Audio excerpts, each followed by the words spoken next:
Assalamualaikum warahmatullahi wabarakatuh. Salam guru penggerak. Pada kesempatan ini akan disampaikan demonstrasi kontekstual pengambilan keputusan sebagai pemimpin pembelajaran.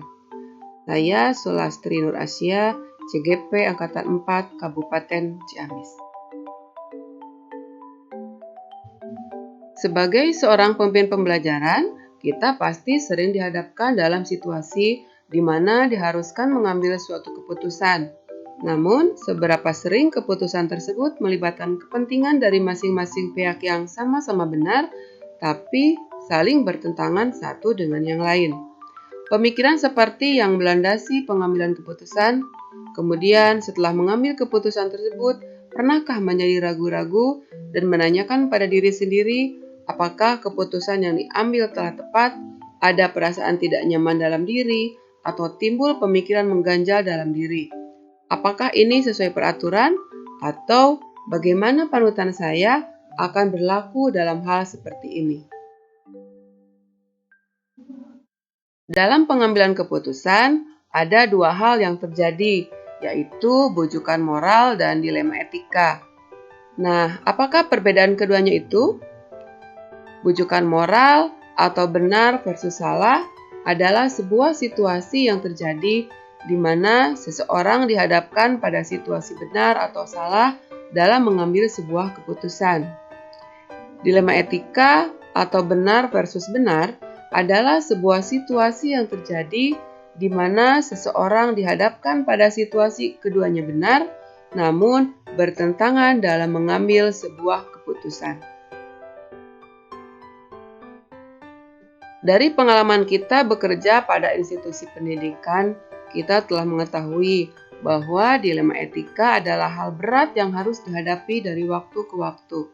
Ketika kita menghadapi situasi dilema etika, akan ada nilai-nilai kebajikan mendasari yang bertentangan seperti cinta dan kasih sayang, kebenaran, keadilan, kebebasan, persatuan, toleransi, tanggung jawab, dan penghargaan akan hidup. Secara umum, ada pola, model, atau paradigma yang terjadi pada situasi dilema etika yang bisa dikategorikan seperti di bawah ini. Pertama, individu lawan masyarakat. Yang kedua, rasa keadilan lawan rasa kasihan. Yang ketiga, kebenaran lawan kesetiaan. Dan yang keempat, jangka pendek lawan jangka panjang. Dalam pengambilan sebuah keputusan, ada 3 prinsip yang melandasinya. Ketiga prinsip ini yang seringkali membantu dalam menghadapi pilihan-pilihan yang penuh tantangan yang harus dihadapi pada dunia saat ini. Ketiga prinsip tersebut yaitu, pertama, berpikir berbasis hasil akhir, yang kedua, berpikir berbasis peraturan, dan yang ketiga adalah berpikir berbasis rasa peduli.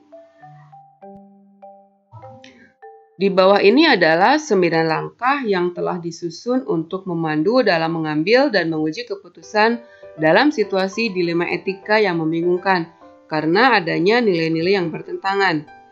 Mengenali bahwa ada nilai-nilai yang saling bertentangan dalam situasi ini, yang dilakukan adalah menentukan siapa yang terlibat dalam situasi ini, mengumpulkan fakta yang relevan dengan situasi ini, pengujian benar atau salah, pengujian paradigma benar lawan benar, melakukan prinsip resolusi, investigasi opsi trilema, buat keputusan, dan terakhir, lihat lagi keputusan dan refleksikan. Selanjutnya ada pertanyaan, bagaimana Anda nanti akan mentransfer dan menerapkan pengetahuan yang Anda dapatkan di program guru penggerak ini di sekolah atau lingkungan asal Anda? Adapun cara yang akan saya lakukan dalam mentransfer dan membagikan pengetahuan yang didapatkan dalam program guru penggerak ini yaitu yang pertama, mensosialisasikan materi-materi program guru penggerak yang telah didapatkan melalui komunitas praktisi dan juga melalui rapat dewan guru.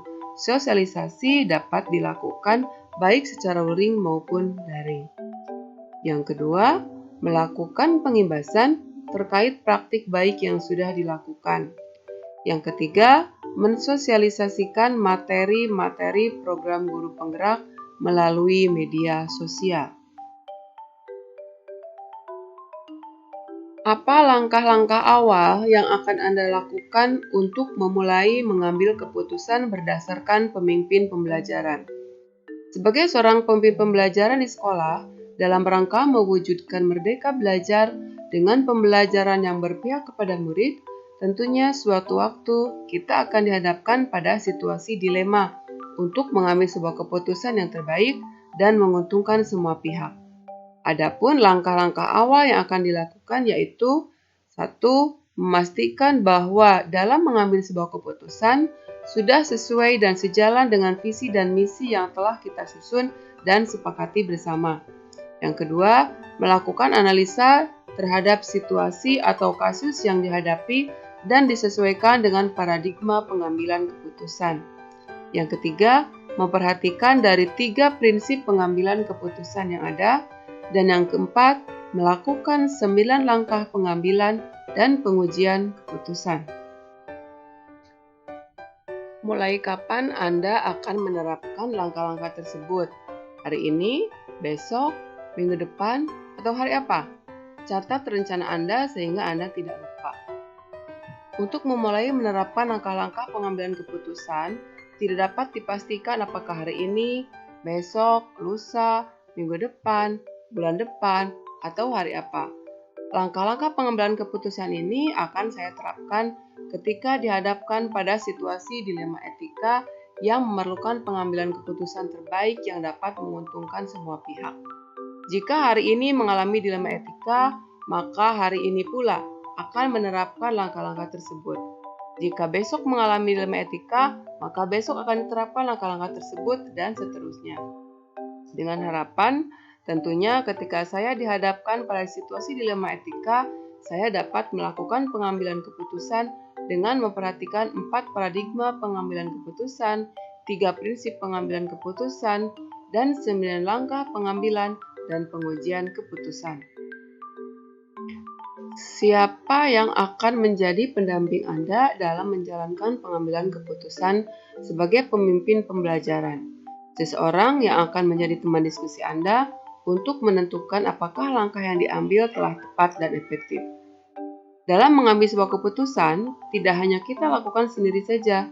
Tentu perlu masukan-masukan dari rekan yang bisa kita ajak berdiskusi dan berbagi sehingga kita mengetahui apakah keputusan yang telah kita ambil ini sudah tepat dan efektif atau belum. Menurut saya, orang-orang yang bisa dijadikan teman diskusi atau pendamping dalam menjalankan pengambilan keputusan sebagai pemimpin pembelajaran adalah rekan-rekan sejawat di sekolah, kepala sekolah, orang tua siswa, siswa, komite sekolah, dan juga bisa pengawas sekolah. Sekian yang bisa disampaikan. Terima kasih. Salam guru penggerak. Tergerak, bergerak, menggerakkan. Wassalamualaikum warahmatullahi wabarakatuh.